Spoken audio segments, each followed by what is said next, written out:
Are we live? Yes, we are. Yeah, we are. Okay. Good morning. This is December, what is it, the 14th, the meeting of the Joint Fiscal Committee. We have one member joining us remotely. Welcome, Senator Sears. Thank you. Pleasure to be here. Good Wish to- I was there in person. Yeah, we wish that so also.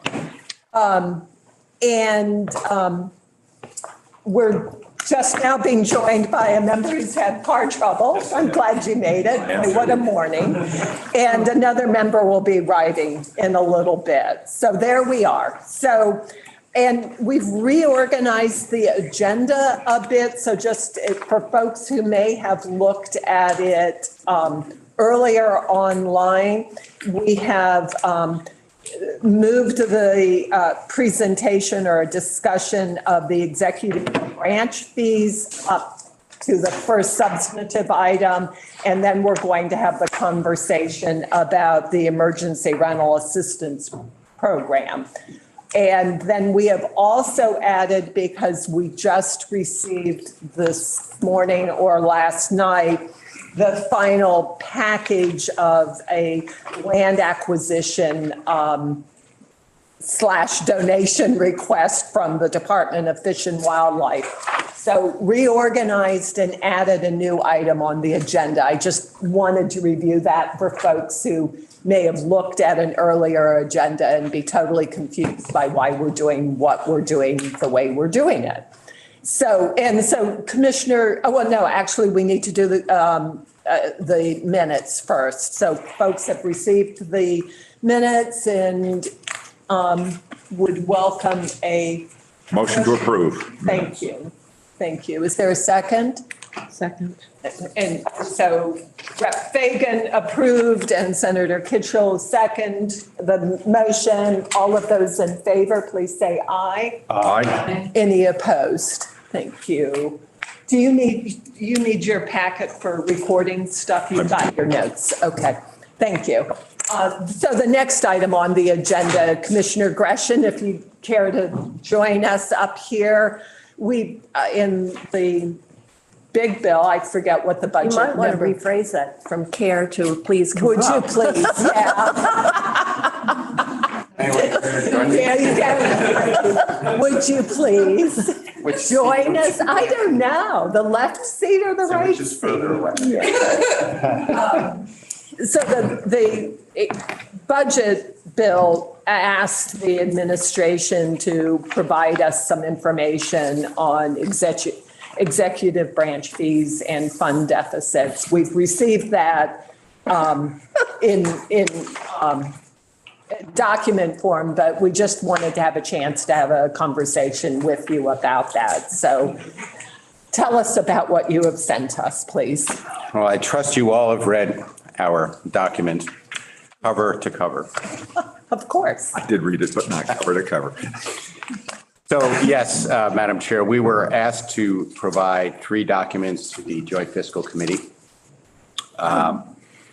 On November 15th, the first was an inventory of all existing fees within state government, with the sole exception of the Secretary of State that will be providing their own inventory or have provided their own inventory. That document, all 32 pages of it, is attachment A. So you should see it in your materials. Attachment B is a list of funds in deficit, either at the end of fiscal 22, which would have been this past June, or anticipated to be in deficit at the end of fiscal 23, which is the current fiscal year. That's attachment B. And then attachment C is a list of general fund transfers or appropriations to address a deficit or to support a related ongoing operating program. So that is attachment C. So you should have those documents. Finance and Management submitted the documents as requested, and I believe it's part of your meeting materials. I am happy to answer any questions you may have on the documents. Thank you. You're welcome. Colleagues? Yeah, Senator Kitchell. Probably you're going to say that is yet to be determined, but ma'am. one of the concerns we've had is, for those of us who serve on transportation, the fees that would be generated to support all our transportation and spending. And so is the administration, do you have a position on fee increases again this year? And is that position the same as it's been in past years? We will be happy to talk about that when we submit our budget. But I would forecast that I suspect our position will be the same, in that we believe the programs are supported by the fees that we charge. Well, I'm not surprised. I just thought I would ask, because one could be surprised. Like I said, Pleasantly surprised. the Yeah. budget's coming in a little over a month. I know that you'll be anxiously anticipating our. Representative Ansel? So, thank you. So this report was asked for as part of the budget, so it's not something our committee got to look at and shape in any particular way. I think it's helpful. I think it's a helpful start. What I, in addition to reading all the fine print, what I focused on is attachment C, which is the impact on the general fund of our not having increased fees. And it's a lot of money. It's tens of millions. There's not a total on the sheet, but just adding them up quickly in my head. But one of the pieces of information that I think would be helpful, and I don't think it's in the statute here, but just throw it out there, is something that shows a trend. So, if we took that back, say 5 years, and then took it back again 10 years, so that we would have an idea of sort of how much, and obviously to make it useful, you'd have to compare it to the total budget, but what has been the impact on the general fund? I mean, I think in a lot of ways, that's really the question that we're grappling with. The idea of fees is that we collect money from the people who are affected by the program in some way. And to the extent we're shifting that to the general fund, we're shifting it to taxpayers overall. So I'm talking, and I'm curious about your thoughts about that, and how possible it is to prepare that information, and whether there's other information that I'm not thinking about that would also be helpful. And I say that, I know we're joking about it, and it is in some ways, it's become something that we've sort of tried to laugh our way through, but the impacts are pretty significant. So I think it's a significant issue. Thank you. So we will submit some further information in January.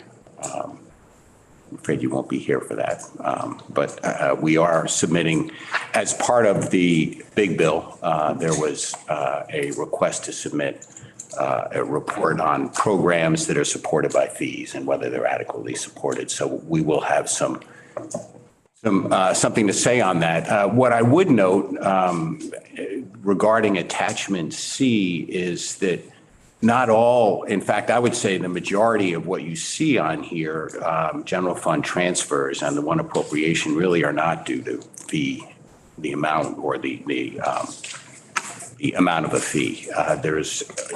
If I were to say what the pattern is there's really no pattern. Many of these are special situations. I think we would agree the Cannabis Regulation Fund is, new. They're still trying to work out what they need. There are a couple of internal service fund deficits, which we filled with general fund, which are not fee-based, but are allocated out to departments. There are a couple of funds here where specific legislation reduced the amount of fee revenue, that are taken in, like the Victims Compensation Special Fund. There are some programs here that clearly might be considered short of fees, like Act 250. Clearly, they've been affected by the pandemic, although I think you could argue that prior to the pandemic, there was an issue there too, and we are looking at that. Same probably would, you could say about the fire prevention special fund.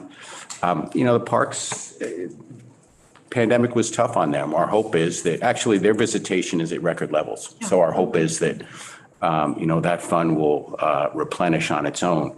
So I guess I would say, and I can't stop without mentioning the 911 special fund. You'll recall we proposed to just move that straight to general fund as a general service to Vermonters. So, there are story by story. Some of it may be due to the level of fees we charge or the size of the fee, but I would argue that a lot of these, frankly, are different situations. And I think that comes through maybe more in attachment B, where you see, the funds that ended in deficit. A lot of this is kind of point in time. The end of June is when we measure it for the year. That's just a month. Some of these have strange cash flows. But there are some funds there where, we're looking at, how we want to go about them. But, here too, there's no necessary pattern involved. Some of these, again, are like point time. Others have special situations where they're in deficit. So, I would argue that the fees we charge are one issue that we should deal with. But I think in many cases, if not the majority of cases, it's different situations that, we'll have to deal with in the course of a budget. So. And so I appreciate that. And looking at the list, there's clearly different stories behind each of them. I guess I've asked sort of a same question and maybe in a different way. Can you help us figure out the information we need in order to be able to distinguish the areas where our not having increased fees has had an impact on the general fund from those areas where, and I agree, 911, for example, we've had problems for decades, for a really long time. But just as this is what we asked for, basically a data dump doesn't help guide us to sort of make decisions. And so I guess what I'm inviting, and I'm very sorry I won't be here to participate in it, but it is perhaps more of a partnership in trying to understand all of this than what we've had. Thank you. Rip Kornheiser. Understood. I am looking forward to participating in this conversation in January, Adam. And I am curious, in addition to the impact on the general fund, how we define adequate, because I imagine that there are places that are not in funds that are not in deficit because services were reduced in some way, whether that's the quality or the quantity of services. And so when we're defining adequate, there's how much we've had to put in from the general fund to compensate for flat fees while costs increase. But there's also a question of how much services have been reduced because we have not been adequately funding them. And that's something that I think is an important part of this conversation, because we want to make sure that Vermonters are served by Understood. revenue we have. And we reach out to agencies and departments when we do review fees. And, we ask them whether they are able to carry out their services at a level that they believe is appropriate. And, the response has been yes. And to the extent that the response is no, we look for ways to supplement, their revenue or reorganize how they deliver their services. So, this is something that we do every time we develop a budget. And I guess I'm concerned there's only so many times we can reorganize before we really just lose track of what our basic goals are in that reorganization. And doing this on an ad hoc basis year after year, a little bit here, a little bit there, I think we lose track of the big picture. And that's why this report is very helpful. And I think more analysis is needed to actually see the big picture rather than the tiny lines on the printout. So I'm just looking forward to more analysis on it in the coming year. Thank you. Others? No. So thank you for this conversation. We have talked about it. I introduced it with a chuckle or a smile, which I hope it's the way I do everything. But this is a terribly important issue that we have not been addressing, in my opinion, in a full way. And we have been dealing with it on an ad hoc basis, which is having an effect on how we're allocating the revenues of the state, and that we need to be considering. In addition to what has been suggested, I'm deeply concerned about our ability to take advantage of the federal programs revenue that we're anticipating that is going to require the general fund or the different funds that are available to us to match it, particularly in transportation, but water and sewer. I mean, anything in the IIJA is going to require significant matches that we know we're okay with for the current year, but it's going to be a very real issue going forward.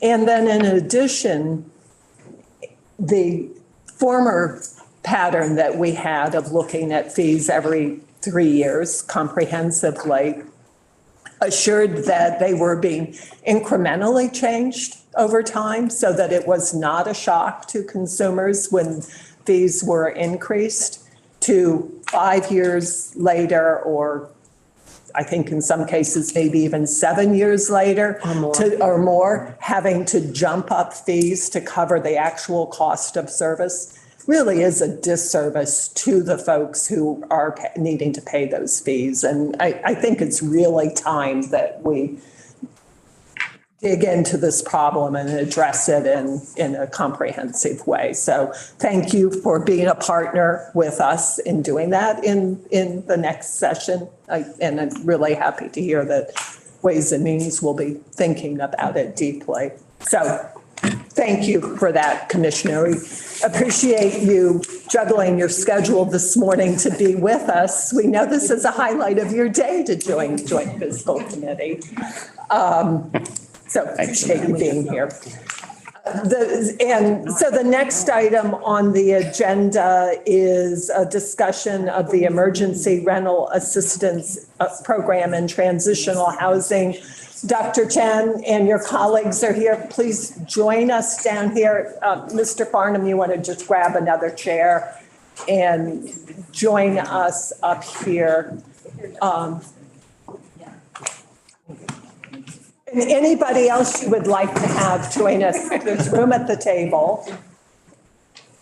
Yeah. Bring everybody up here. Huh. Yeah. So just as a reminder, and I'm just going to skim at the top level. And let me begin by saying thank you for joining us today and also for rejiggering the schedule so that we could have the fee discussion. And we appreciate the work that you've been doing on this issue. Just as a reminder, in the summer, in August, there was a realization that the Federal Emergency Rental Assistance Program funding was being spent at a much more rapid pace than we had anticipated.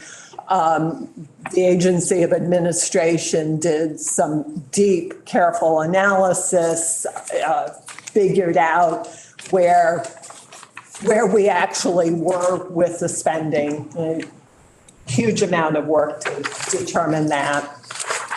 Has arrived at a conclusion. You presented it to us at the last Joint Fiscal Committee. Obviously, I'm jumping over a lot, trying just to set the table.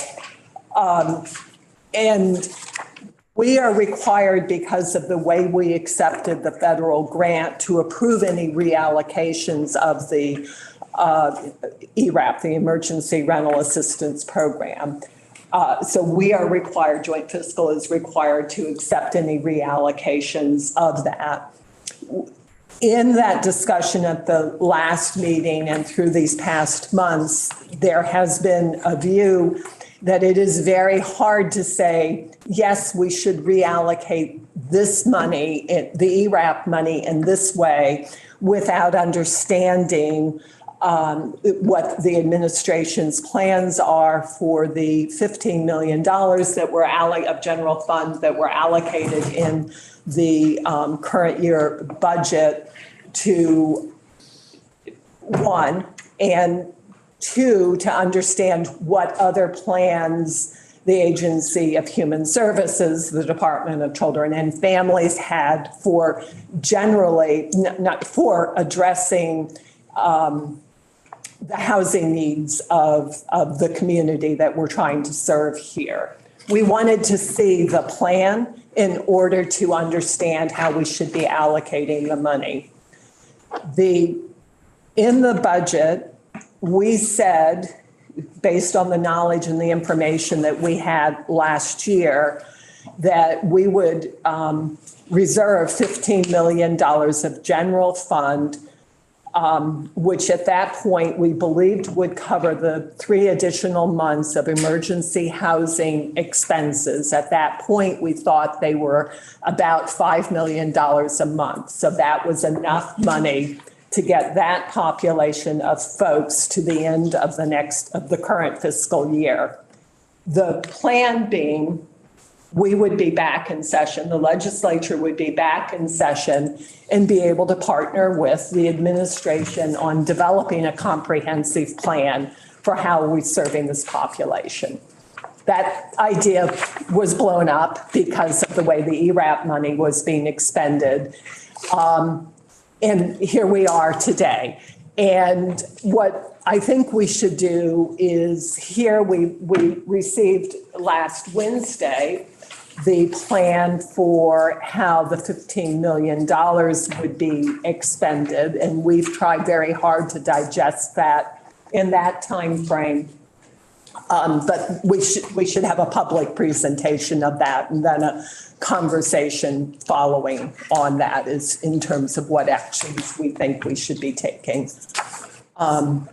Senator Kitchell? Yeah, so I think it's really helpful if we recognize that we're dealing with two proposals here, one of which is the ERAP related, based on the fact that we thought we had 200 million, now we have less, and how we deal with that, which does require action by us. And then the other is the 15 million general fund that got reserved, and that's a separate proposal. Yeah. So I just think for those of us, we've been in the weeds so much, Yeah. but for other members of the committee, it's really important to know we have two spending proposals. One does require action by us because, as the chair said, because of the way we accepted the grant. So I just wanted to state that because I think there's so many different pots of money and so many different pieces to it. It's hard to keep it all straight.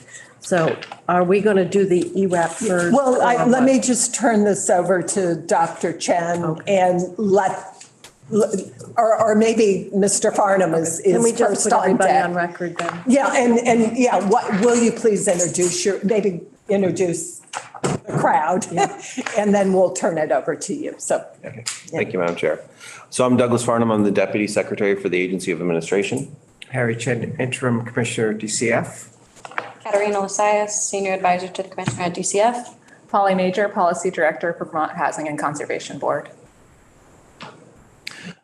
And I think I can start off with the landscape on ERA 1, talk about some of the extremely unique aspects of this federal award. I would not normally present to the Joint Fiscal Committee a request with kind of the flexibility and the numbers that are involved in this one. So I want to explain why the administration is requesting that. So again, for ERA 1, we started out with $200 million and then Treasury recaptured just over $31 million. Until July, actually until August or September, that recapture didn't directly affect the original JFC authorization because there was a $53 million reserve called out for the Agency of Administration. So the agency assumed their legislature would want any recapture to come out of the reserve and not directly affect any program. There was also extremely aggressive guidance from Treasury that was pushing us to spend ERA 2 as opposed to ERA 1. So when the Agency of Administration was tracking the different ERA 1 programs, we weren't going to exceed the established budgets from the JFC at that time because we had to stop spending ERA 1 and start spending ERA 2. So when I evaluated our original JFC authorization, it was fine. Right before the September 30th report was filed to Treasury, we received some guidance. We were able to change our approach to balancing ERA 1 and ERA 2 expenses. And that reconciliation process between ERA 1 and ERA 2 pushed a great deal of expense back on ERA 1, which is a good thing for Vermont, and is going to allow us to fully expend the award. But it also kind of blew those numbers that were originally authorized up a little bit. The other element is the Treasury is being extremely strict about their obligation and expenditure timelines for ERA 1 versus ERA 2.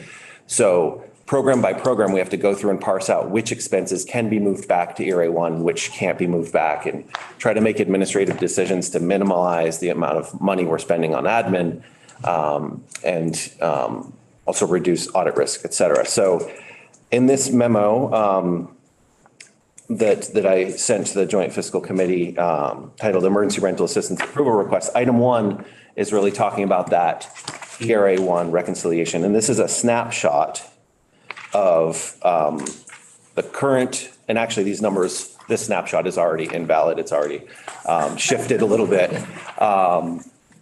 But it's to give you an idea of the current amounts of obligated versus paid on the programs. And we tried to adhere as closely as possible to the original authorization. So the spending amounts are very consistent with the original authorization, but they aren't exact.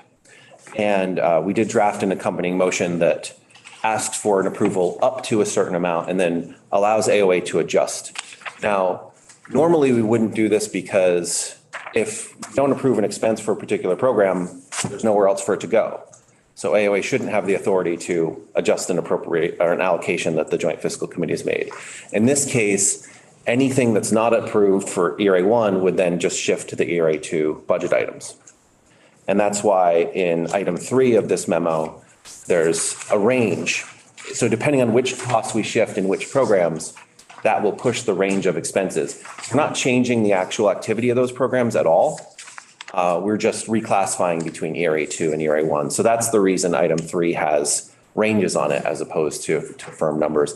The other element there is that we're dealing with projections at this point, which we're closer, but the reallocation, the reconciliation between ERA 1 and ERA 2 allowed Vermont to leverage somewhere in the range of $35 to $40 million of additional federal funding.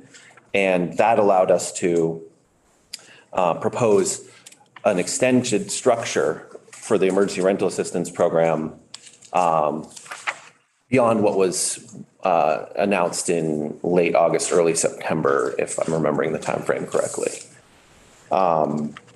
So the parameters for that overall programmatic structure, so all of the programs which are running off of these funds, transitional housing would be no changes from the previous announcement. Emergency housing, the same thing, no changes. It would operate through June 30th.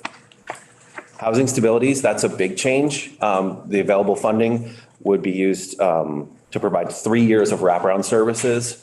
This is eviction prevention, counseling, case management. These are extremely important wraparound services at the rate of approximately $5 million a year. And the reason it's at 15.2 is that is the most Treasury allows to be budgeted to that purpose. So that line item is kind of maxed out. And that's actually from the federal act itself, not just a Treasury rule. It's capped in the Federal Funding Act. The VRAP program we had previously announced would operate at 70% rental benefit to 30% AMI and lower through March 31st. This would allow that 30% AMI and lower population, that most vulnerable population, to get 50% of the rental benefit for another 3 months. So those additional funds would go to that. Can I interject on that one? That one, we, from the community engagement sessions that we held in the fall, that's something that we heard directly from community partners about why it was necessary to continue that subsidy. And in Doug's calculations, it allowed us to not continue it at the 70% benefit, but at the 50% benefit, which is again, something that we heard from the community engagement sessions of if that benefit could be continued in any capacity, it would be of benefit to the recipients. Right, thank you. That's actually a critical piece of information. We talked about it at November Joint Fiscal Committee meeting that a lot of this structure was vetted and proposed by community partners, which we did engage in that collaborative process after the initial announcement. So we were able to mitigate some of the steepness, the original announcement. Bigger changes with the utility section is basically mimicking the rental assistance program after January 1st. The utility assistance was approached slightly differently due to the different issues with fuel assistance and the different landscape there. But for administrative purposes, after January 1st, we really need to synchronize the programs. Or we found a lot of functional problems administering the programs through the same portal in two different ways. It just was not working very well. So we'll sync those up, and the same population will be able to apply for the same benefits for rental assistance or utility assistance.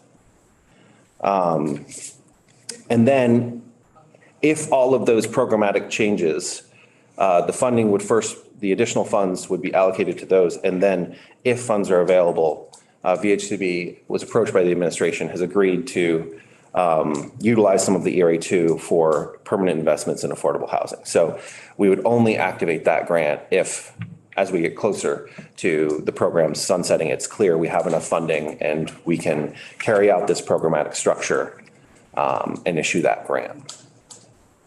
And those, there's not a lot of information yet on that. There's one FAQ that deals with how to make investments in affordable housing. It was just released in October of 2022.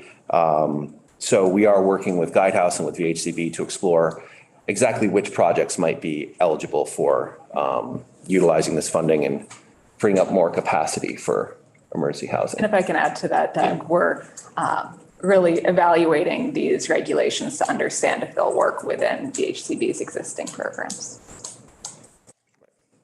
I do think that it's important to note that that's a proposed usage, but it's not, I think, a certainty that we would absolutely be able to go down that path with this grant. The good thing is we do have until September 30th of 2025 to spend these funds. So if we work with VHCB and it's really just not a logical option at the end of the day, then the funds could be repurchased by the Joint Fiscal Committee.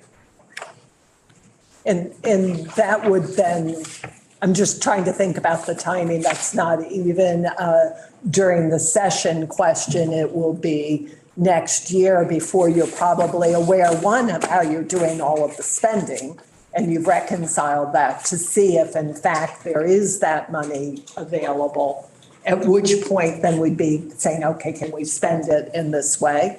Do I understand that correctly? Madam Chair, it's probably going to be more iterative. Yeah. We might be able to know in January or February.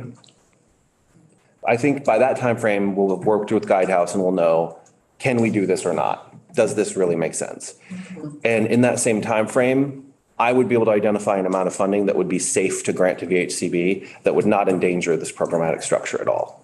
And then we could do a follow-up amendment to the grant to increase funds to help support projects. And on our end, to get these dollars out the door quickest, what we would do is we would use them in projects that are already in our pipeline, swapping out the general fund and ARPA dollars with a longer time frame to spend them. Yeah. Administratively, they appear to be very, very similar to ARPA state fiscal recovery. So they come with some of that same burden and some of those same considerations. But we're still working through a lot of the very fine details on that. So that's the ERAP portion of that. Before we move to you, Dr. Chen, I see a couple of questions. And just to clarify again or restate again, this is the question that is technically before the Joint Fiscal Committee, not the discussion about the 15 million. But so Rep. Kornheiser and then Rep. Fagan. I am almost always very happy to move any money to VHCB, and we obviously need more permanent housing, and perhaps we wouldn't be in this situation if we had been building more permanent housing all along. That said, I am having trouble seeing my way towards March, April, when a lot of people will be handed tents. And I understand that's a slightly more palatable time of year to be handing people tents. But how is moving money to VHCB gonna be helping the folks who are handed tents? So Representative, I would say that in any emergency, in any crisis, in any situation like this, we're always faced with hard decisions. And it's impossible to find a perfect decision. So what we would say is we know we need to increase our permanent capacity. If we spend all of this money on direct financial assistance, we come out of it with no increased capacity, with no resilience for the next event. So we do have the emergency and we have the housing stability services. We have the emergency housing assistance program, and much of what DCF does, we focused on mitigating the impacts to those populations as much as possible. But I would be lying if I said there would be no impact in April to those populations. I would also say, if we don't make this investment, it would buy us less than a month. So it would not change the timeline in which those households will be facing that same situation very drastically. But it does help us resolve the long-term issue. It does make a chip in that, a dent in that. And I don't know if anyone else from DSC. Yeah. Can I clarify my question a little bit, maybe? I think I'm thinking more about sort of semi-permanent options on the other side, that this money, I understand that we don't want to spend all of it on emergencies because we need to build for the long term. That is, of course, true. And I'm grateful for how carefully you've all thought about that. And I went to the listening session in Windham County, and I'm following this closely. It's that there are sort of steps in the interim between a tent and permanent, stable housing. And I absolutely agree we need more money for services. We can't actually service people into housing if there's no housing, right? And it's much easier to provide services to people when they are in semi-permanent housing that is better than a tent and not as good as housing. So I guess I wonder how much the conversation about expanding shelter capacity, et cetera, has been part of this planning. And maybe that's the next presentation. I should wait. Yes. No, it's an excellent question, Representative. So one of the elements that we've grappled with in the planning process with DCF is that federal money, whether we like it or not, it just takes more time. It has more requirements. It's harder to deploy. It's slower. And so that's one reason this money is being slated for permanent investments. And the $15 million plan from DCF for the general fund, that's where you see a lot more focus on the short-term, medium-term investments, because that's faster. And so I don't know if you want to be able to elaborate on that. Yeah, I think that's accurate. I think momentarily we'll talk about our $50 million general fund plan. And there are additional components outside of both of these things we're talking about today that DCF is doing on the ground as we speak to help those households. And we're happy to elaborate on that as well. And if I might suggest that maybe we can finish off with the questions. Yeah, and then get to. And then we can move on. Yeah.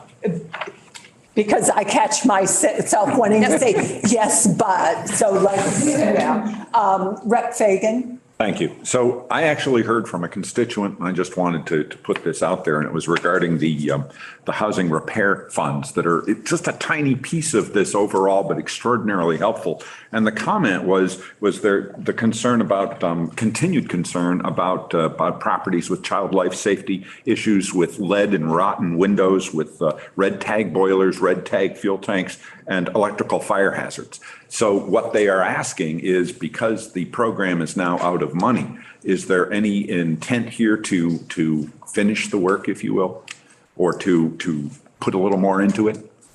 So I would say, yes, that is part of the Vermont Emergency Rental Assistance Program. And as a part of that grant, AOA authorized VSHA to fund emergency repairs if they're directly related to life and safety or habitability.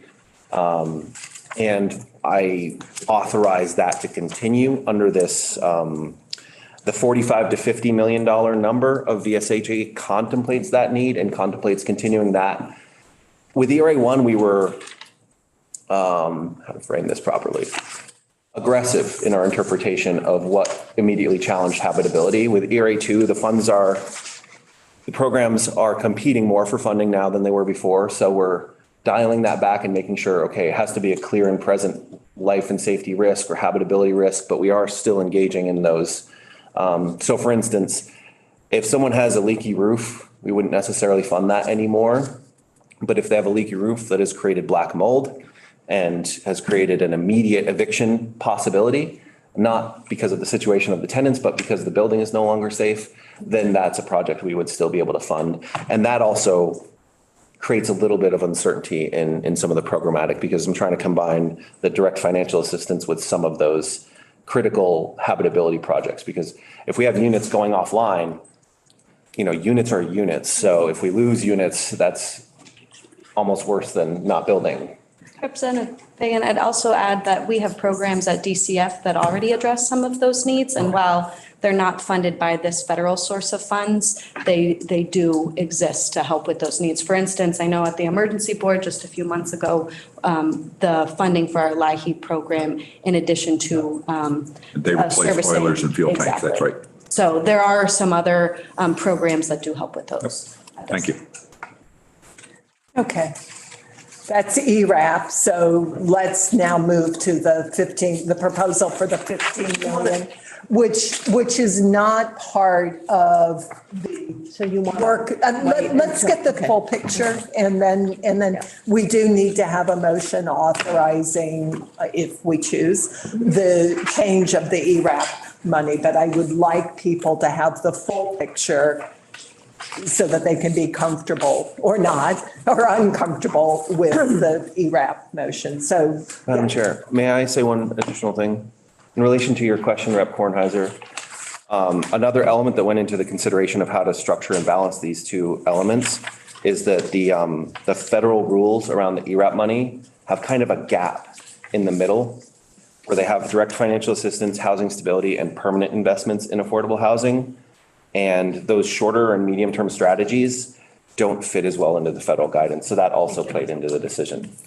Sorry, I was trying to process on that. Great, thank you. So Dr. Chen. Sure. Madam Chair and committee members, I think we've heard today about some of the kind of medium-term and longer-term strategies for us to use the unprecedented amount of federal dollars and to deal with this, what appears to be a significantly enlarging and challenging problem in Vermont in terms of Vermonters experiencing homelessness. The Department for Children and Family really has been working very closely with agency administration and our community partners to really support both our immediate response to serving Vermonters who are experiencing homelessness, and then invest in our assistance system in permanent housing. We know that individuals experiencing homelessness need access to emergency housing, of which a great deal is centered upon what we do at DCF, a path to an affordable unit, the support to stay in that affordable unit. And to that end, such as rental assistance and support services. And then we need to be cognizant of making those investments in that, both in terms of the short term, the medium term, and the long term. The state has proposed key investments in emergency housing, affordable housing, and rental assistance and supportive services using this $15 million that has been freed up by the ERAP funds. I would just kind of like to highlight the areas and the specific proposals we have. So in terms of emergency housing, we know that that is the safety net. That is what the safety net will be in the beginning of April for those individuals who are exiting the transitional housing program. We know that the system we must increase shelter capacity. And we also use, as we have used, hotel and motel rooms. To decrease the reliance on the GA emergency housing program, Vermont needs more shelter beds.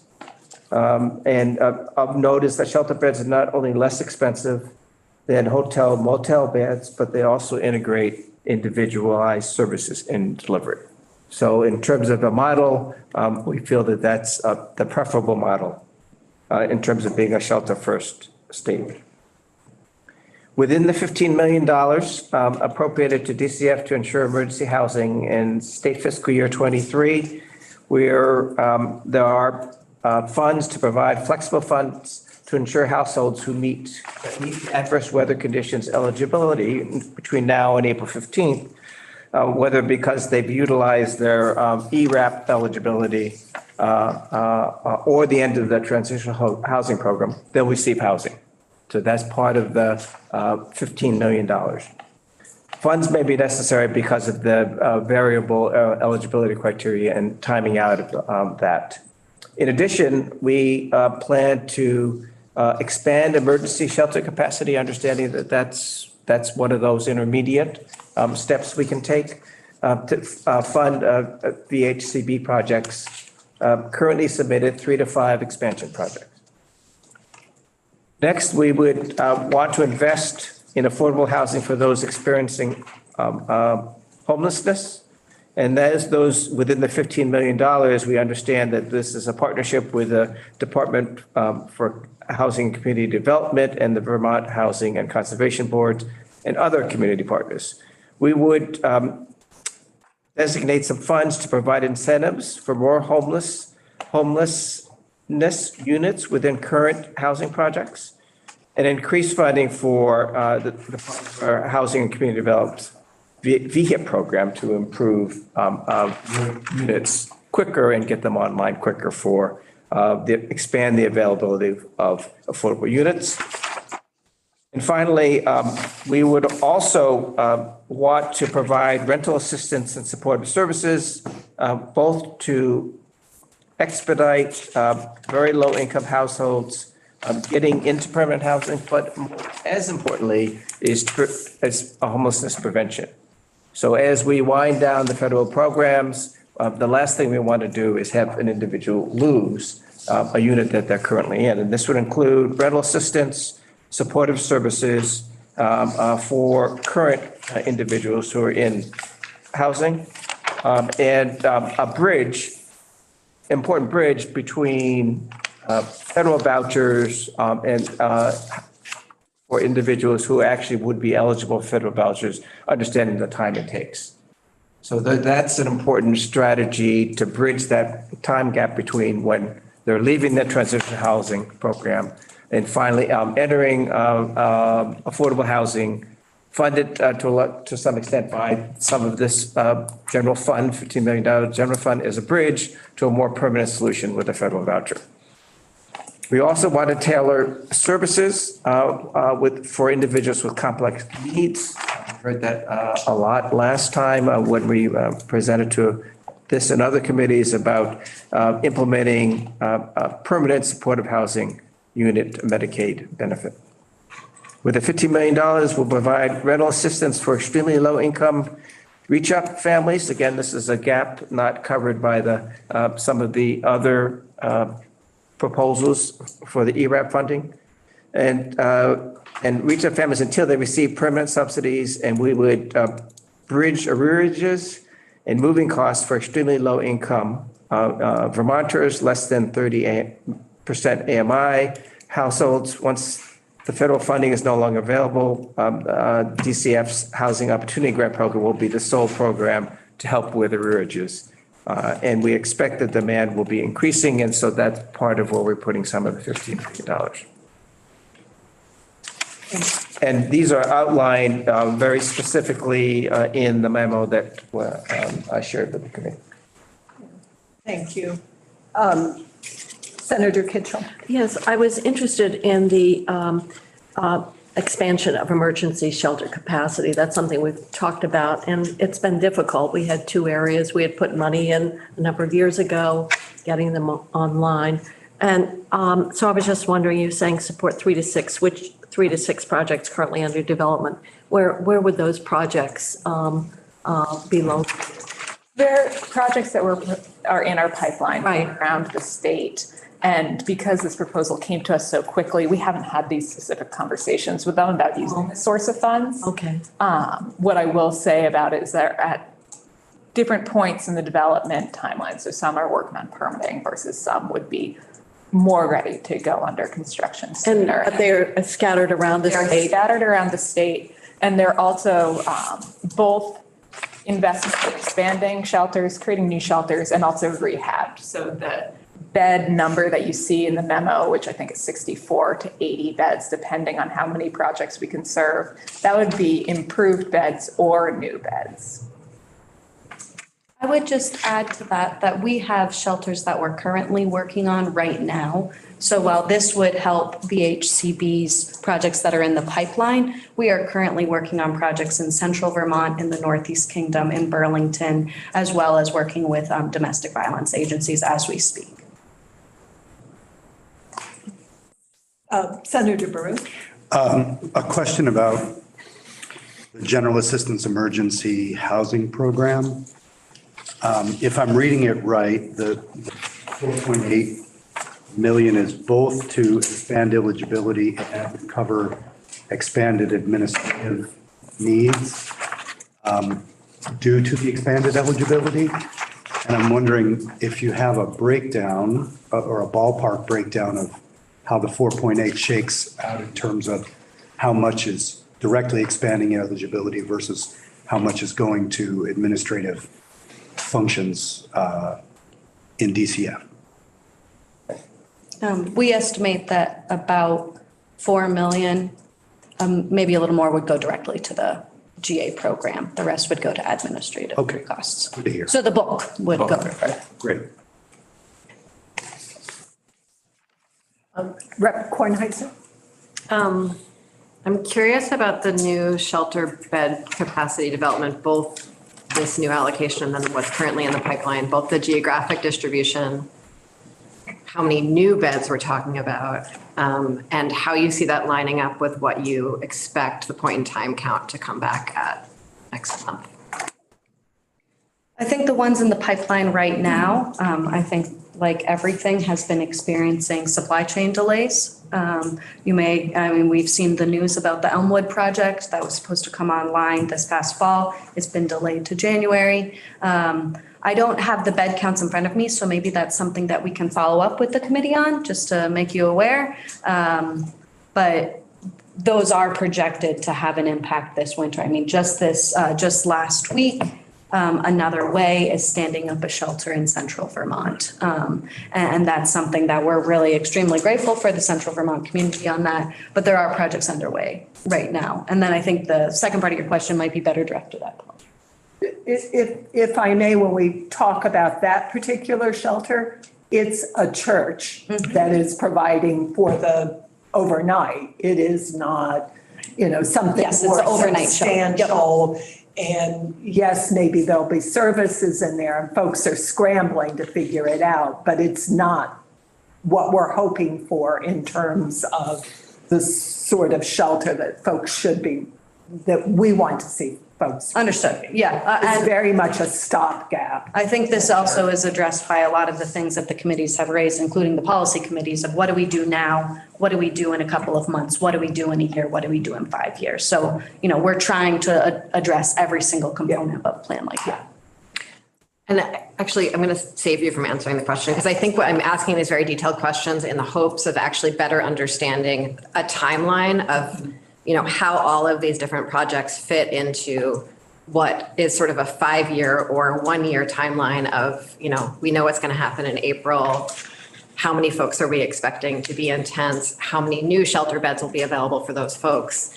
What will the geographic distribution of that? Is there an expectation that folks who are in tents in Windham County are going to be traveling up to central Vermont because there's new beds online? I don't think that's realistic. So I'm just to sort of see that across the 5-year timeline where maybe we will finally have some real more housing available. Mm-hmm. And so I don't, I think that would be a graphic and I'm sorry I didn't ask for it before this. So maybe we can follow up about that. I'm going to totally change tax and ask about refugees and asylum seekers. who I know have been sort of in a special category with some of this funding, and I'm wondering how they're being treated under this new proposal. So from the ERAP program, refugees and asylum seekers have no special status. There has been one agreement which was treated as a transitional housing situation where one particular campus agreed to take on a population of refugees for an extended amount of time. And we approved, that cohort as a group. I do know that refugees and asylum seekers have a lot of additional resources right now, which I'm not familiar with. Tracy Dolan from AHS is the best person to talk about what their different options for resources are. I would also say that the Vermont State Housing Authority is administering the project that Doug just mentioned in southern Vermont, so they would be the other resource for Right. some of those responses. And I do know that many of the large amount of the newer refugees are generally going to end up being reach up eligible. And that has been incorporated into the adjusted reach up figures that in this filing. Our expenditure, I think in reach up, we went up a little over $1 million from previous projections. And I think the refugee population definitely affected those numbers. Senator Kitchell. Are there rules different? I was asked by the asylum, there are various groups all around the state. Are eligibility for benefits different for asylum seekers as opposed to refugees? Is there a distinction under the federal rules? I don't think that I could give an answer to that question. I certainly could find that for you and/or. I was just wondering, for example, Reach Up, but of course, Reach Up now has so much general fund, you could just allocate. So that's not an issue. I was wondering maybe about food stamps or fuel assistance and so forth. So if We could try to get that answer. I thought I would. Get it back to you. Representative Kornheiser brought up that population. Just thought I would ask what other benefits or barriers there might be depending on which status the individual came into the state. In constructing the VRAP policy documents in particular, the question was raised, do we need a special status for refugees or asylum seekers? So we consulted with Tracy Dolan, and she said she felt like she had adequate programs and resources to help them with, that they did not need an exception within this one program. So that's the only context I have for that. And Representative Kornheiser, if I can add, we're also in conversations with Wyndham Windsor Housing Trust around a potential project in that area. I think one idea fell through, still having the conversation, and what this proposal would allow us to do is free up funds to help move projects like that forward. I find it hard to go with the areas that are being proposed for spending of this 15 million in terms of their value. We know we need to be making these investments and making significantly more investments in each of those areas. My fundamental concern is that in the budget, the legislative intent was that this $15 million be used to provide shelter to those most vulnerable Vermonters, period.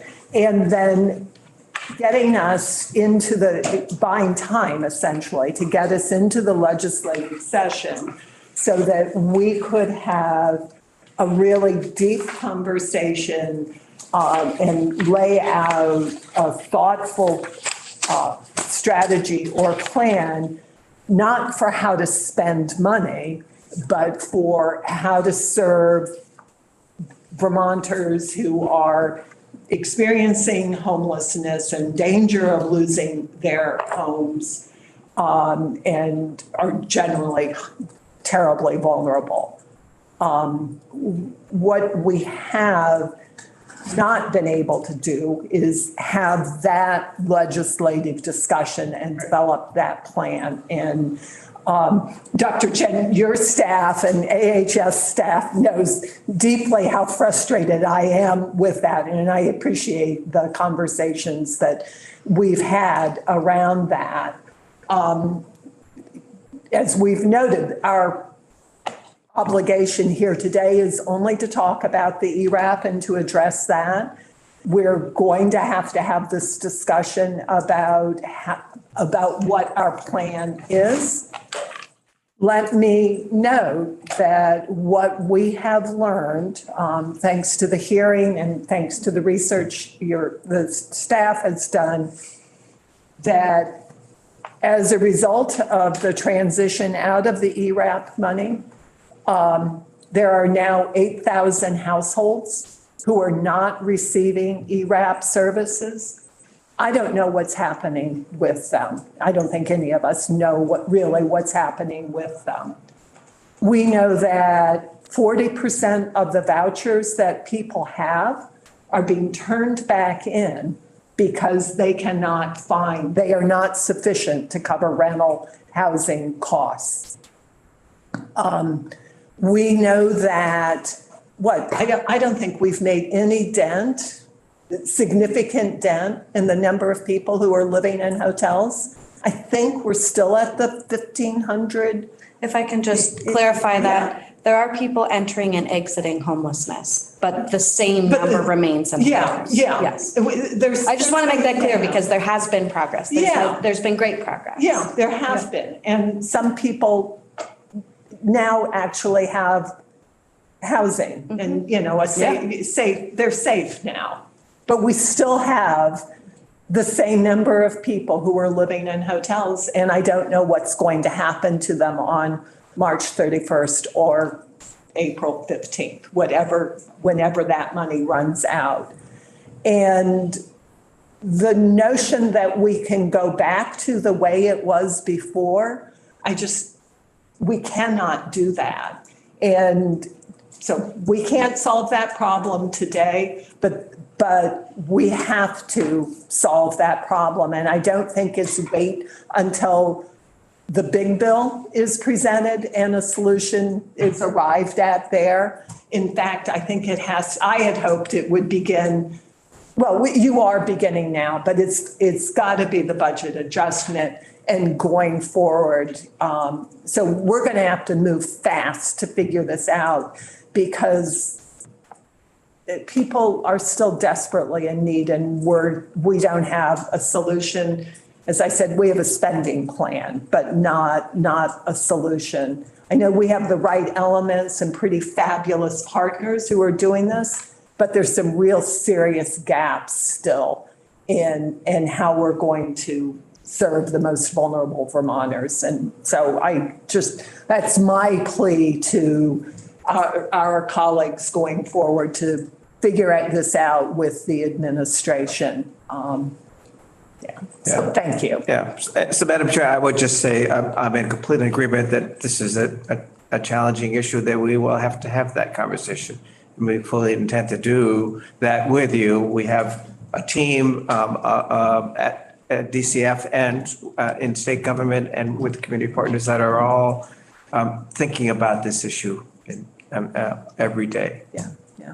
And it has to be a big solution. It's not a few more beds. It's not a few more vouchers. It's really significant investments on an ongoing basis. And then I think maybe then we can crack this problem. But it's going to take that really creative, big thinking. So thank you for that willingness to continue this engagement and for you lucky people who are continuing. Thank you, Madam Chair. Yeah.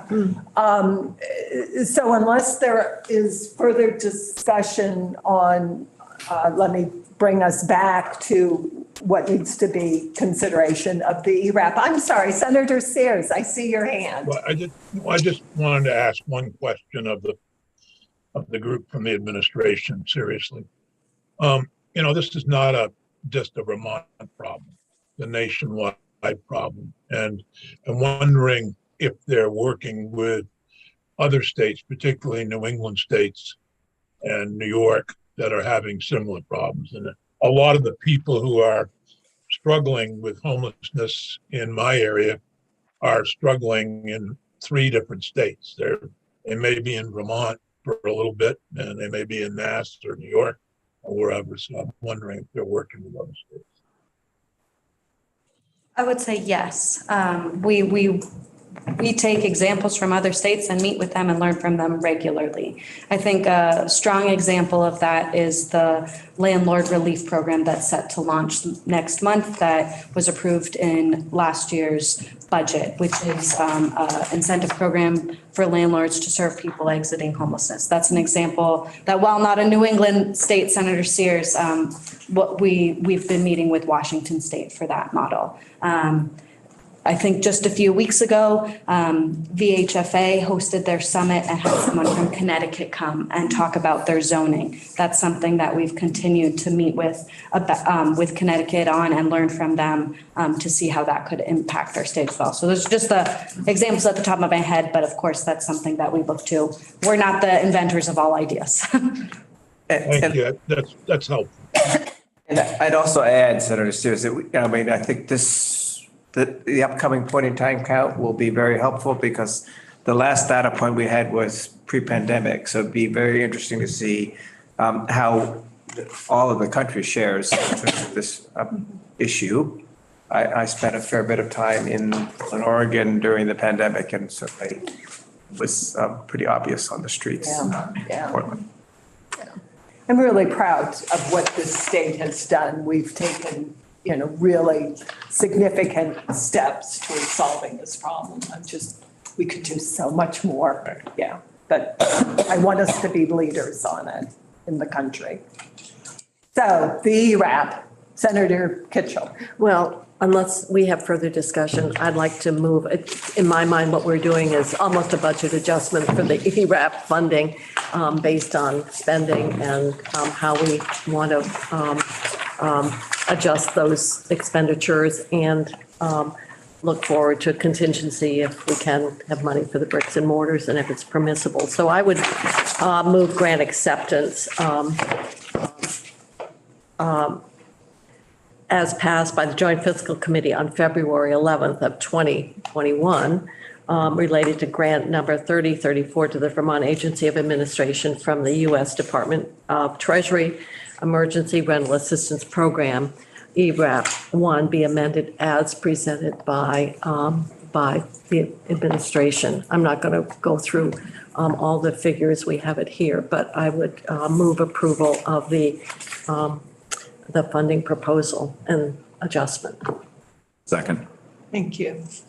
And so members all have a copy of that motion. So you see the dollar amounts, and rather, as Senator Kitchell said, rather than reading this 2-page document, I think we understand what it says. Is there any further discussion? If not. I just have a question. Yeah, please. And it's more of a technical one. And that is in the first, I guess there's only one section of this. It notes $168,826,860. And then the line items below add up to 10 million more than that. Is that for for that $10 million? Okay. I just wanted to be clear on that. Absolutely, Representative. Not normally something we would ask, but I'm sorry. But you would reference that earlier. I just want to be clear that was. Yes, I mean, generally speaking, the adjustments would be downwards. Yep. And then any expenses would flow into the ERA 2 Okay. programs. Got it. Okay. Any further questions or thoughts on this?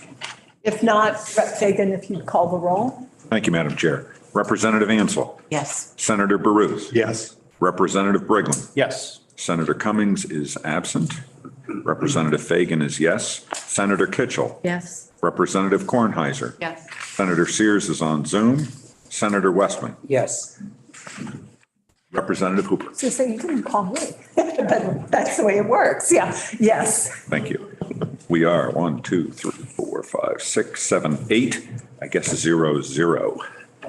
Thank you. So thank you for working with us on this and for the work you're going to be doing. No, we have to 802. It was, I mean, 802. 802, yeah. Because- Yeah, because yeah. he's not Yeah. 802, excuse me. He's capable. 8011. Yeah, 8011, a new category. Yeah. Okey-doke. So thank you very much. Thank you. Yeah. So appreciate it very much. And do you have anything else? You're going to stay for the Fish and Wildlife or no? I should probably stay.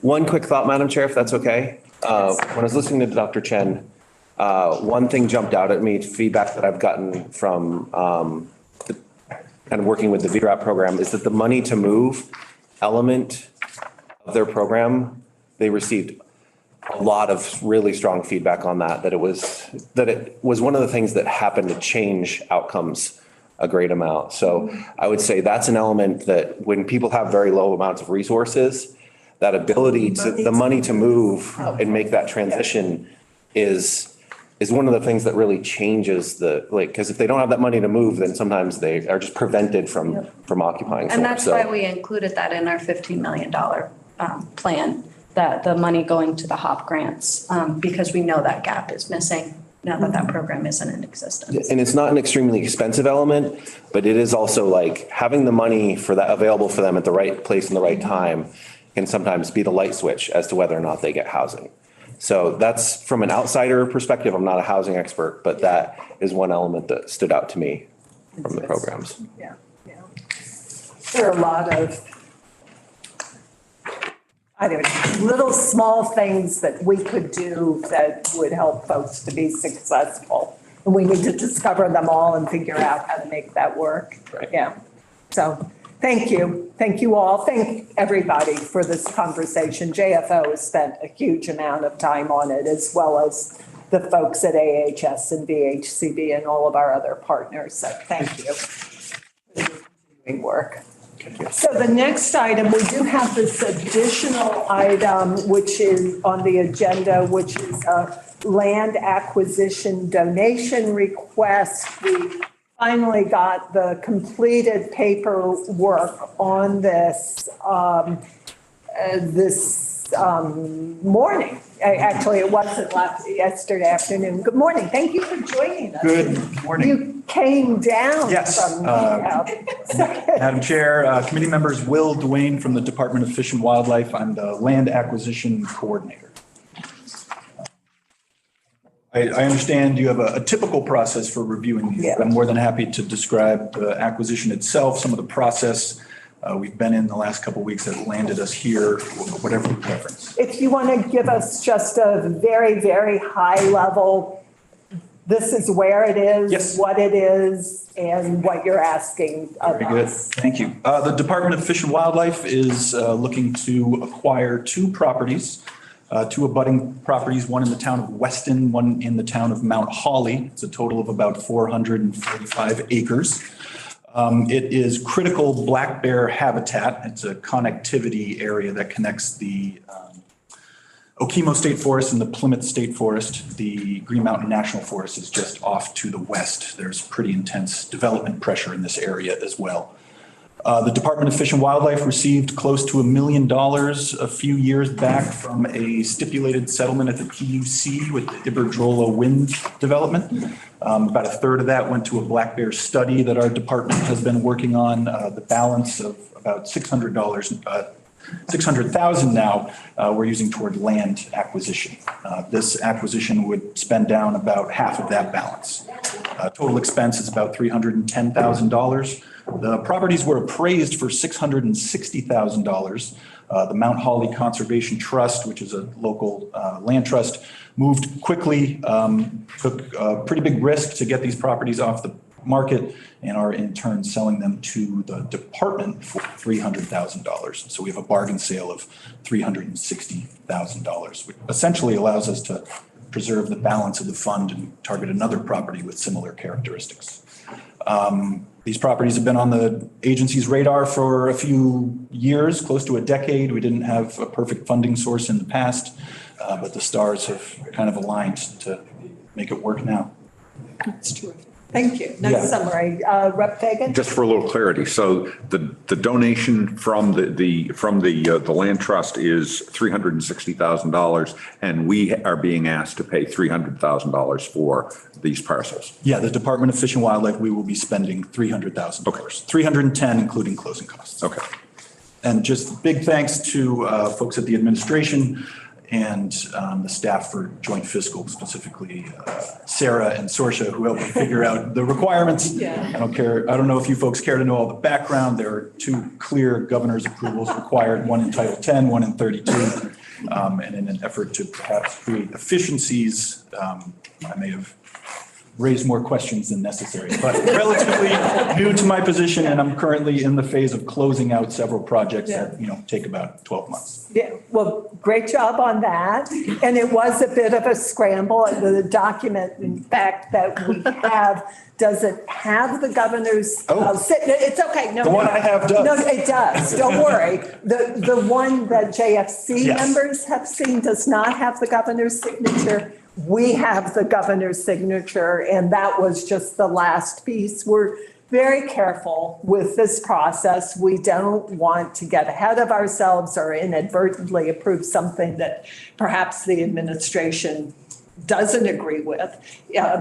We may approve something that you don't agree with, but we don't want to do it inadvertently. So we dotted our i's and crossed our t's, and JFO did scramble, and it took a few extra phone calls and texts, but we got there. Yeah. So members, any questions for the gentleman? And if not, does somebody have a motion that they would like to make? I'll go ahead and make the motion that we accept grant 3135 at $310,000 plus closing cost to the state of Vermont. Great, thank you. Is there a second? I'll second it. Great, thank you, Senator. Actually, I think that's reversed. Pardon? Rivers. Oh, I don't Should be the, think to accept the grant, I don't know if you want to mention the number. Yeah, we. Don't mention the number? Okay, then I will just, thank you. Then I'll just amend my motion to accept the grant 3135. yeah. Okay, people understand the motion and it is properly seconded. Any further discussion? If not, we'll call the roll. Please, Rep. Fagan. Thank you, Madam Chair. Representative Ansel. Yes. Senator Baruth. yes. Representative Briglin. Yes. Senator Cummings is not here. Representative Fagan, yes. Senator Kitchell. Yes. Representative Kornheiser. Yes. Senator Sears is on Zoom. Senator Westman. Yes. Representative Hooper. Yes, Again, we are 802. great. Thank you very much. Can I ask a post-hoc question? How much additional resources does it cost to maintain a property like this? With a property with no built infrastructure, minimal management needs, we will manage this out of our annual federal Pittman-Robertson Act grant. In terms of a dollar amount on a per acre basis, I'm not sure, but I can certainly get that information from our land management. Take your time getting Yeah. me the information. For sure. Just like, It's, I'm curious. Thank you. It would be too much of a stretch to say it's a built-in cost to our annual land management. Thank you. I would note, having listened to their budget, that this is one of those budgets where we are stretching ourselves really, really far to do the pretty outstanding work that they do in an area that could stand some upping. So we don't. But I believe. In my personal. I believe that there are some fees involved even in this. Oh, budget. you think so? I do. Maybe- That's true, yes. Yeah, that would make a difference. I'll leave that to the commissioner, but I appreciate it. Good answer. Yeah, good answer, exactly. Okay. So the last item on the agenda is from the, Yes, a joint fiscal update. yes, I'm thank so you. happy to report that we are fully staffed. We have every position filled. I want to especially recognize Sarah, who has sort of headed up all of the recruiting. It has been an interesting time, but we have, I think, a great team And the two committee assistants are actually training this week with the other committee assistants. So that is, we're excited about that. And if I might add one topic to this, I've been talking with the vice chair about the fact that there are 4 members of this committee who, this is your last meeting, and we wanted to recognize the work that you've done, and I'll let you go ahead and, well, I'm also going to get this. Oh, okay. Yes. Just like both the House and the Senate, seeing substantial change, the Joint Fiscal Committee membership is seeing a lot of change, and with members not returning. And so we just wanted to use this opportunity to thank you for your service, and we're going to miss you. It's really such an exodus of familiar faces, and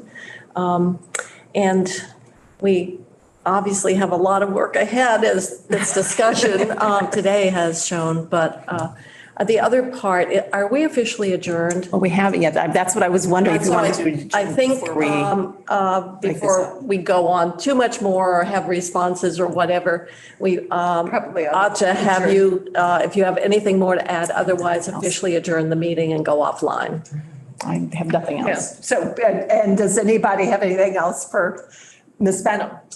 If not, and if there's not any other business for the Joint Fiscal Committee, I'm sorry to say we'll say goodbye to you, Senator, but if we're adjourning the meeting, I think we do go offline. He can stay He can stay on. You We can stay on and Yeah. celebrate. Okay, okay. So,